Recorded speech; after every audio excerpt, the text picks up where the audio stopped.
Yeah, I'm Jack, and I'm a member of the Peninsula Aero Club and a keen flyer, recreational flyer. And I have a number of aircraft, but this is one of my favourite by a long shot, which is a 1946 Ercoupe. Well, the Ercoupe is very unique in as much that it was designed as part of a competition, the genesis of it at least, in 1937. And from there it evolved into what we see today, and this was a production built aircraft in 1946. But it came out with a number of very unique features in as much that it was sold as the world's safest aircraft at the time, that it wasn't spinnable and it wasn't stallable. In fact, it's placarded on the panel that this aircraft is characteristically incapable of spinning. But some of the things that it came out with was that it had a nose wheel, and it was the first aircraft ever to have a nose wheel in production. And of course that is all common fare today, and we see that everywhere. It doesn't have any flaps, and it has twin tails. And the twin tail is unique in itself, that it gives it stability on takeoff, that it doesn't experience any of the prop wash that pushes around on a single tail.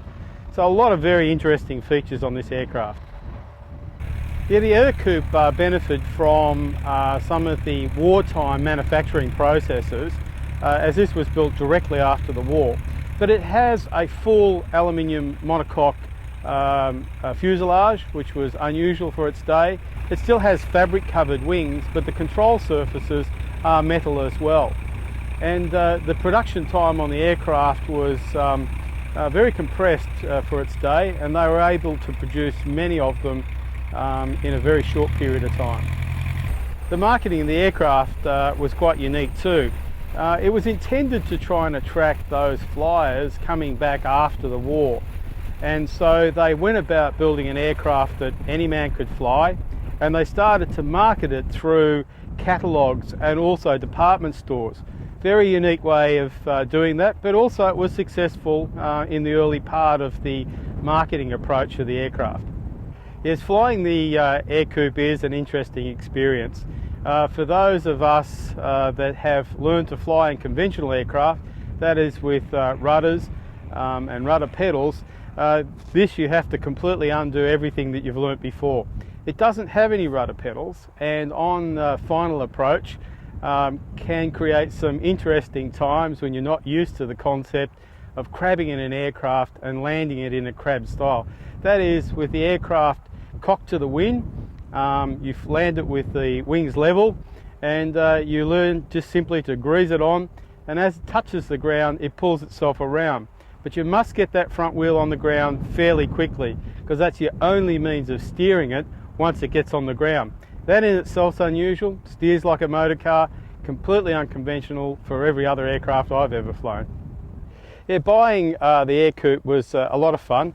I saw one in Australia a few years ago, and I thought what a wonderful little plane it was, and it really attracted my attention. It took me a couple of years to find it, and I went over to the US and looked around, and eventually we found one, brought it back to Australia, pulled it apart, restored lots of things on it, reassembled it, and got it back to this condition we have today. And since then, its first outing in 2012 to the Antique Association display, it was voted best classic aircraft in Australia, and last year in 2013 it was voted best antique aircraft in Australia.